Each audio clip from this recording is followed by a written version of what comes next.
berserindik di atas permatan, merbah berkicau di hujung muara.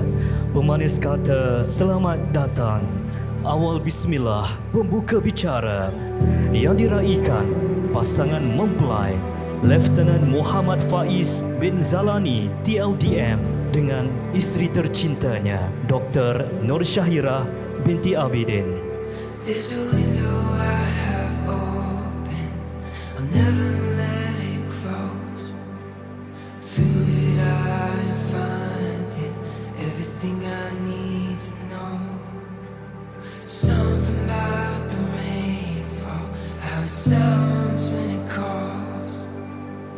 It knows so much more than the levy of a song. Anak Cina memasang luka dipasang di Tanjung Selasih. Pasangan pengantin segak melangkah mara menuju mahligai kasih, mengumumkan perarakan Raja dan Ratu Sehari Lieutenant Muhammad Faidz bin Zalani TLDM dengan pasangannya Dr. Nur Syahirah binti Abidin menuju ke singgah sana cinta.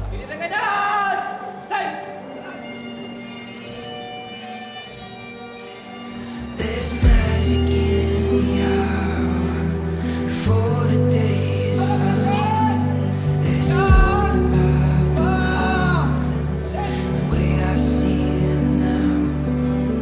Something about the light, how it dances through my mind. Something peaceful about the way it feels tonight. It's a look inside.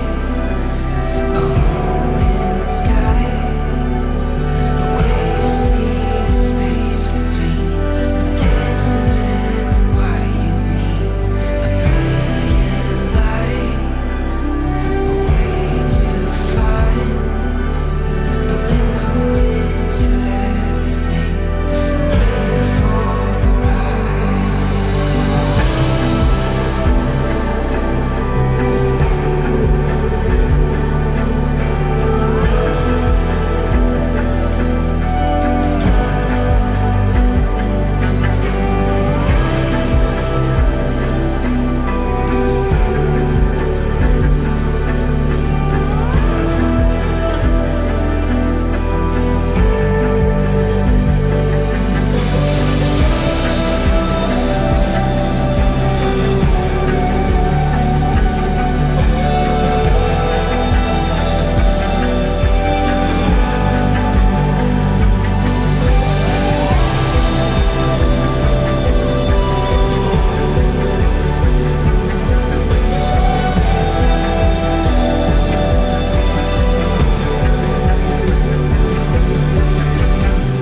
Inside, a hole in the sky, a way to see the space between the answer and why you need a brilliant.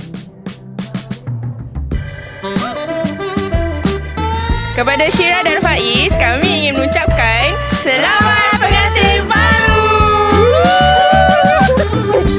I went to the doctor, said I'm crazy for your love.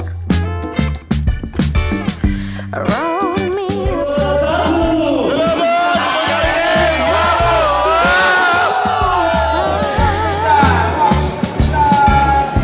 All I wanna do is take you home with me. I wanna make a move, but I'm too shy.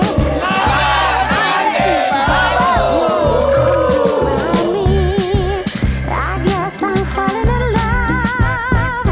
Baby, you're my rock star, smashing all my guitars. One day I will charge you for breaking my heart. Kepada Faidz dan Syirah, selamat pengantin baru.